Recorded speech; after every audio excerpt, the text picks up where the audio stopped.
Hi Goblins, it's Goblin Tom and Goblin Julian. We're here today to show you the latest game from Mantic, which is the fantastic Kings of War Armada.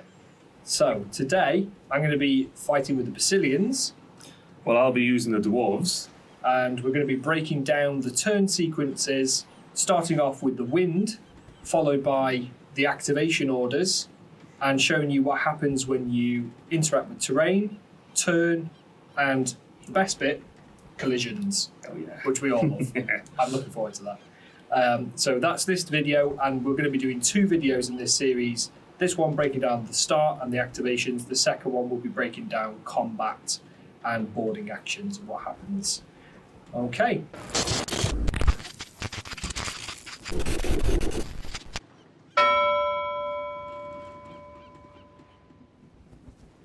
Hey guys, we're going to start off our demonstration showing you what happens with the wind, because the wind is the start of each activation and determines your activation order for your ships, essentially. Yeah. So, just to break it down, at the start of any game, you roll a d6 on a 1 to 3, it starts in the east, and on a 4, 5, 6, it starts in the west. Simple enough. Simple enough. But between turns, so at the start of each turn, you roll 2d6, and then on a 2 to 4, it turns in a clockwise direction, so the east will go to the south, and then 5 to 9, it stays where it is, and then a 10 to a 12, it goes in an anti-clockwise direction. Okay? So that's how we determine that, and it should change the dynamic of the game as we move across There you are. the wind. So in this scenario, the east is coming from your direction.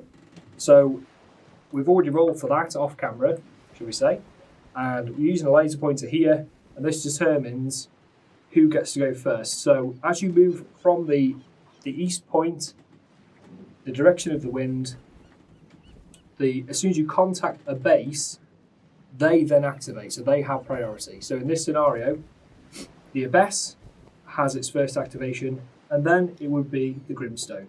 That's right, yep. Okay, so that's wind direction and activation order. So each ship has a move profile, and it also shows you if it's red, it has a turning circle, or if it's yellow, it has a different turning circle. So yellow and red, yellow and red, with the top camera. So the Abyss here has red for its turning circle, and it also has a speed of 4. So it has to move that distance of 4 when doing a movement action. So at the beginning of the game, when you deploy, you start with your ship in a speed. So you set your speed. And the Grimstone? It seems to be movement 4 as well. Yeah. Movement 4 as well. Okay. So we know how far they can move during each of these move sequences. So now we've determined that the Abyss is going to activate first, I need to show how many movements I can make and activations I can make with the speed. So at the start of the game, you choose your speed, which is anchored, steady, battle speed, and then full speed. Yeah. Okay. So for this scenario, I've gone for battle speed. Okay. So essentially, anchored is 0 movement, where you can turn. Steady is 1 movement and then a turn. Okay. Battle speed is 2, and then full is 3. Right. So you can zip around quite a bit on this. Right, game, interesting. Okay. So grabbing the ruler here, came with the set. Nice acrylic. It is very template. nice ruler, isn't it? Yeah, I love all the tokens and stuff for this. So basically, I'm going to determine how far it can go. I can't turn it initially, so I have to go my 4 speed to start in this movement. So it's up to 4 inches forward, and then I can choose to turn if I wish to. So the Abyss was red turn. Oh, should go back. Okay, and just to demonstrate, you can turn anywhere up to the full turning circle. So you get it into that corner and move it so I can go all the way up to here, or where I desire along that path. Okay. I could go into here, but that's a bit of terrain there. We don't want to go into that yet. Yeah. So I just turn it a little bit that way because I want to try and get a shot off on you. Oh, so All right. show me your broadside then.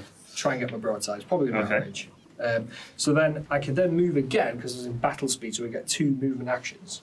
Okay, so it's move, then turn, Move, and then turn. move again. Move again. Okay, great. Okay, so I'm going to do my 4 inches again.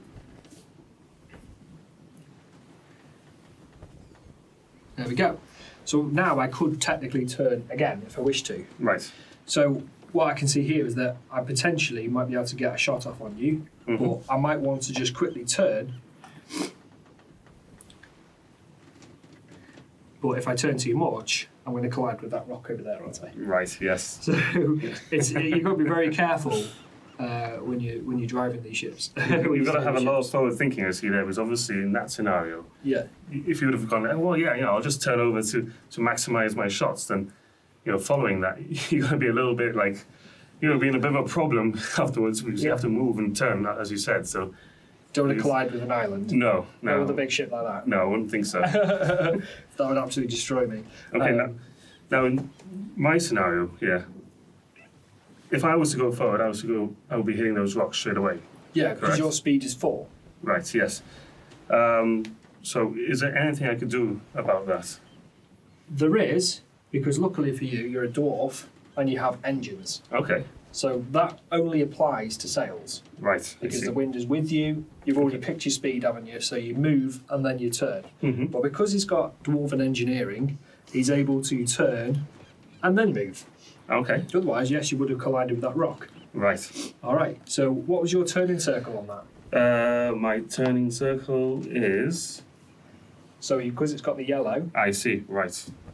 so I was the red. So I have a slightly wider turning arc with that big Okay. ship.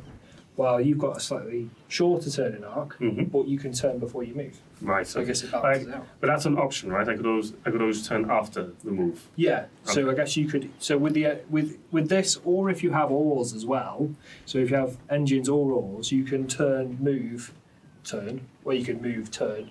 Okay. So you get more flexibility in it. Right, so we could just claim that I was in battle speed Yeah. from earlier. So in this scenario, then, I would be wanting to turn, obviously, Yeah. to avoid collision with the rock. Now, when you move, do you have to move your full movement value? I think you have to move your full movement value, Okay, but you can turn anywhere on that as long as you don't exceed that arc. okay. So you've I'll moved your move- 4. I've moved my 4 there. Now, it's still a bit of a precarious situation, so I'm going to want to turn again Yeah. to get my left broadside visible to In you. range, yeah. And in angle, yeah. And then I'll move another 4. As so. Okay. So that would have been a really good move from Julian there because he's dodged the rock and then he's also got me in his broadside arc there. Okay, And that's very, movement and turning. very simple. Good stuff. There we go. Right, guys, we're going to show you terrain in the game now. There's 3 different types of terrain so far, Okay. which is pretty cool. And we've got basically islands, we've got rocks, and we've got sandbanks. A sneaky sandbank. Interesting. Very interesting. Yeah, and I reckon maybe shipwrecks and stuff might come into it later. I would imagine they'll probably expand on this and create like little kits for them and stuff like that. Yeah, that'd be awesome. I'd Yeah. love to see that. So they all have different interactions in the game, and it's always when you're moving through them. However, some things can block line of sight, like a rock, a giant rock will block line of sight, as well as the island will block line of sight. So currently, in the scenario we've got here, the larger ship from the dwarves couldn't broadside or shoot at my ship through the island because that's blocking line of sight. Okay. Yeah. That's the same way as the Makes Evasion. If there was a ship on the other side of here, again, will block line of sight because it's a huge big rock sticking out the sea. So, in terms of how they interact, though, we're going to go slightly into collisions, evasions as well. So, starting off with the abyss on this side, it's got a rock in front of it. Now, I would obviously try and avoid this in most situations, but let's say I hadn't done so. And starting my activation, I'm currently in battle speed. So that's going to affect how much damage is inflicted when Okay. moving over some of the terrain pieces, Right. like the sandbanks, for example. So in this example, I would just have to move straight forward. My movement is 4, and I would collide with this rock if I fail an evasion test. Right. So this is the first instance of a skill test here, guys, that we'll show you. And basically on the skill test, we're going to be rolling a D10, and to pass the skill test with a regular crew, I need to get a 5. Okay. So the basis of a skill test, you roll a D10. On a 4+ if you're experienced crew, you pass. 5+ for regular, and 6 for like crap, new, inexperienced crew. Right. Okay. All right. So in this instance, we'll just play the regular crew. Yeah. All right. Now, is the crew something you can upgrade the units with? I think so. You'll be able to pay points, and you'll be able to do certain things like elite ships. I imagine they'll bring you to it as well. Okay. I haven't seen any elite ships yet, but there'll be named ships, I imagine, coming out at With some point. experienced crews. I'm hoping they do that. That'd be really cool as well. Okay. So in this instance, because I am going to collide with this rock, if I don't pass this test, I'm going to make a roll. Now this is an evasion roll. Because I'm a large size ship, I don't get any modifiers to this roll. But if I was a medium or smaller ship size, I would add +2 to the evasion. Okay. Because obviously you're nippier, Mm-hmm. and that's, I guess, one advantage you dwarves have. Yeah. The medium ships generally are. Yeah, the largest ships is much smaller than yours. In this scenario. So I would roll this, and in this case, I rolled a 4, which is a fail. Okay. So I'm going to go straight forward and bang, straight into that rock. Now, rocks you collide with, and it causes immense damage.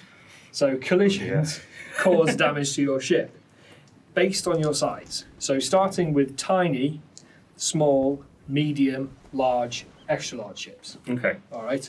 So in this case, tiny is 1 dice, small is 2 dice, medium is 3 dice, large is 4 dice. So I'm going to roll 4d10 damage to my ship. Crikey. Wow, that Okay. is impressive. Yeah. So, about 23 damage there just from like smacking into a rock. Okay, the Abyss has got about 74 hit points, so Right, so you're still floating, you're still Yeah. sailing away, but like that's a severely, chunk. severely crippled already. Okay. And obviously, if you collide, you go immediately into the anchored state as well, Okay, which can affect your battle points later on. as of well. course, yes. So, in that instance, I would have to turn, and then in my following go, in my next round, I see, I'd that's have to then right. try and get out of that scenario. So so your following turn, being anchored, you're allowed to turn on the spot. Yes, yeah. And So- then you have to wait a turn after that again to be able To to then move move out. away. Right, So I it's see. kind of devastating. Oh dear. Avoid right. rocks when you can. There's no lighthouses in this game to warn you. Just where you can see it coming, can't you? Yeah. So if I was, for example, because this is a sandbank now, Yeah, so yeah. I imagine it might not have so much of a drastic impact as a rock yes, would. So is there any kind of option? Well, I mean, what would be my options here, for example? yeah. Well, Besides, obviously, evading it. besides evading it, because if you want to get into a really good position to shoot me, you might want to cross over that sandbank. But if you had sails, you would have to move through that anyway. So. To be honest, we need to just quickly show what would happen if I were to have evaded that. We can do that in this instance as well. Okay, very well. Okay. Yes. So, coming up to the sandbank, you can make the evasion roll. Mm-hmm. So you would move, then you would make your evasion roll, which is the skill test. Okay. So if you want So to roll we- regular crew. Would I get a bonus? Is that being a medium? Oh yeah, you're a medium ship. Okay. So you medium, small, tiny. You get +2 to this roll. So you pass it on a 7. Oh, sorry, no, you pass it on a 3 or more. 3 or more. 3 or That's more. right. Yeah. Yeah. Sorry, +2. So that's a 7 Roll there. the 7. Beautiful. Yeah. So in that instance, you would have passed the evasion test, and that doesn't matter if it's an island, if it's another ship, or a rock or whatever it might be. Okay. Yeah. So when you pass that evasion test, you then turn the smallest possible amount, so that you then can pass the obstacle without damaging or colliding with it. Okay. Right. Okay, so you can always do that. Right. But if you fail, obviously you're then going to ram in like I did a minute ago with the Abyss. Okay. Yeah. Okay, so in this case, because you're a smaller ship, it's not really going to affect you too much. So we need to find out what happens when you go over that. So you make a skill test going over the sandbank. Mm-hmm. So if you want to quickly roll that one again, Okay. Very well. you still get your +2 to this. Right. So I'll need 3 or more. That's a 5. That's a That is success. Success, yeah. So you would be able to then pass over it with no damage. Okay. Because perhaps the helmsman was able to just navigate around the channels of the sand a little bit Very easier. well. Very good. If you were to have failed that, however, you're scraping your bottom along that sandbank. That doesn't sound good. So I imagine they've got metal bellies, these massive ships here. So if you failed it, depending on, again, the speed, in this case, the speed, so you would have taken 2d3 damage. Right. Because you were in battle speed. So obviously not as devastating as crashing into some rocks, per se, but still, yeah, you still have some kind of effect, obviously. Yeah, it's just like scraping the bottom of your ship, isn't it? So, but if you also failed it and you were a larger or an extra large ship, you also stop. Oh, okay. So I would always be allowed to pass as long as I'm medium or smaller. Yeah, right. On the sandbank, and that's obviously because the amount of space, isn't it, between them? Because they've got they've got less body under the water, haven't they?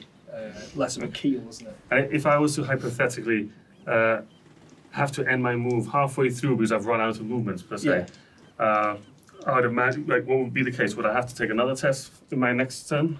Yes. Again, when you start your activation, you would then make that test. Okay. You don't make an evasion test, but you make that skill test to see if you pass through unharmed.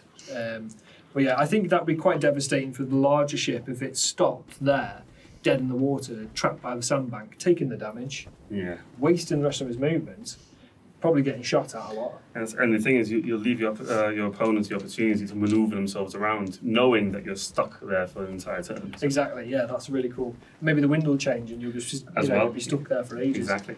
So I like sandbanks. I think they're, I would like to play with a few of them in the game because it's an interesting mechanic. So the last one to cover is the big old islands in the game. So we've got these two different ships here set up. We've got a small ship and a medium ship. So islands basically, they block line of sight, and if you collide with them, they do collision damage similar to the rock. But the additional thing that happens is small and tiny ships can pass within 2 inches of the island, while anything larger than that can't without causing an immediate collision. So in order to pass the island, smaller and tiny ships can do so within 2 inches of them. But medium, larger and extra large ships cannot do so. Okay. So in order to pass that island there, you're going to have to do a skill test because obviously the sandbanks are running up, you go into shallow waters. Oh, yeah. So you need to do a skill test on a D10. Very well. But you're not getting any modifiers on this one this time. Okay, so it's still a straight up 50-50 roll here now? Yeah, because you're regular correct for this example. So that's an 8, that's good. That's an 8, that's a pass. Rolling much better than normal here. Yeah. So he would have passed, and then you can make your full movement then. So in this case, my hunter will have a movement of 5, so I'll be able to go here. Yeah. Hypothetically shoot you. Yeah, you shoot me that. Well, that'd be a really good raking shot there. Yeah. Across the back, which we'll get to in a different video. Okay. However, if it was the other way around and I activated with the medium ship, so we're popping back here for a second. Yeah. So, because the medium ship cannot pass within 2 inches, I would have to do a skill test to evade. Otherwise, I would count as collided with it. Okay. Obviously, if you failed that skill test before for the small and tiny ship passing through the shallows, then you would immediately be like held in place. You go back down to anchored speed. Okay. From what I've seen there. So the difference is the sandbank, you can get damage from scraping your bottom, but with the smaller ship passing around the island, they can do so. But if they fail the test, they're just going to stop in place. Okay. While the medium ship was just going to ram into it and boom. I can't imagine that to be good. No.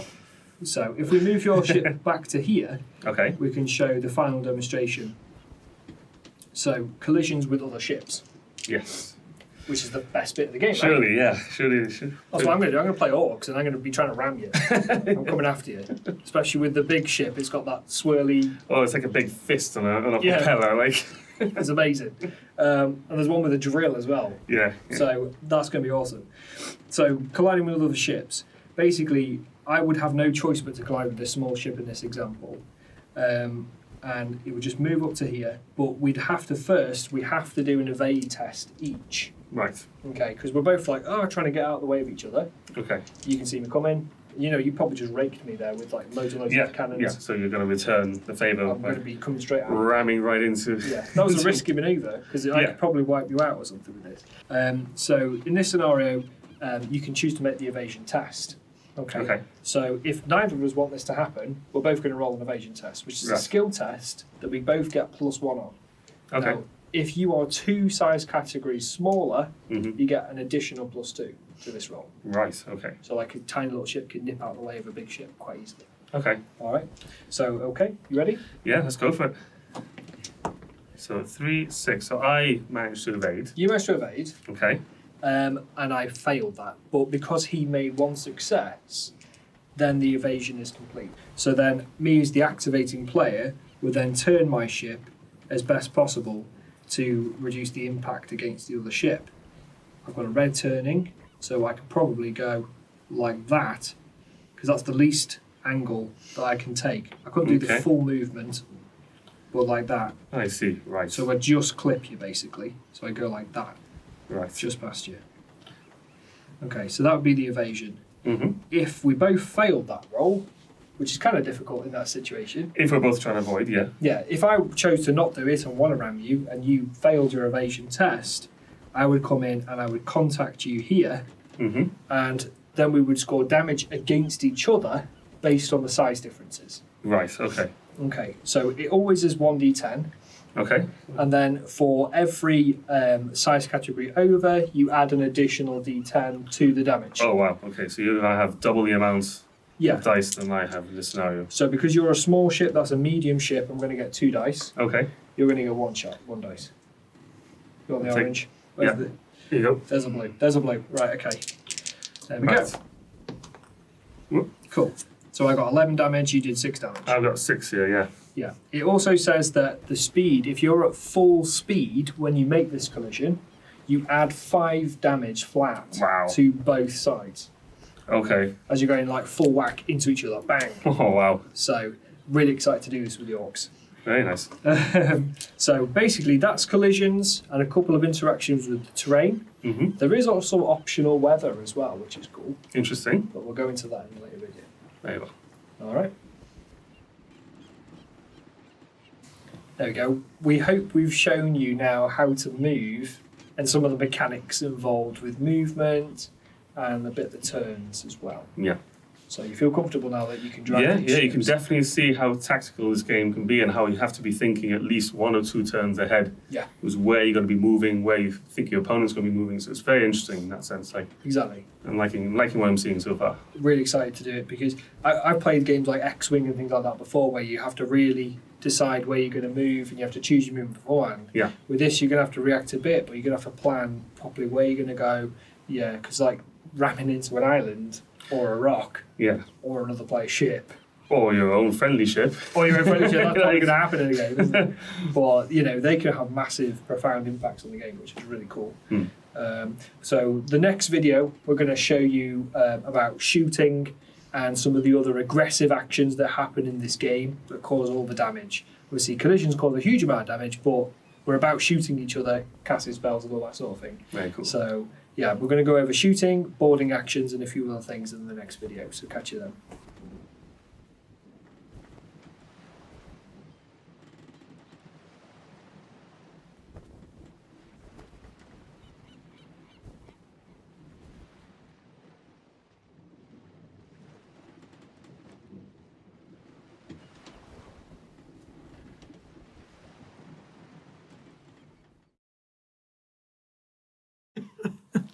Least possible.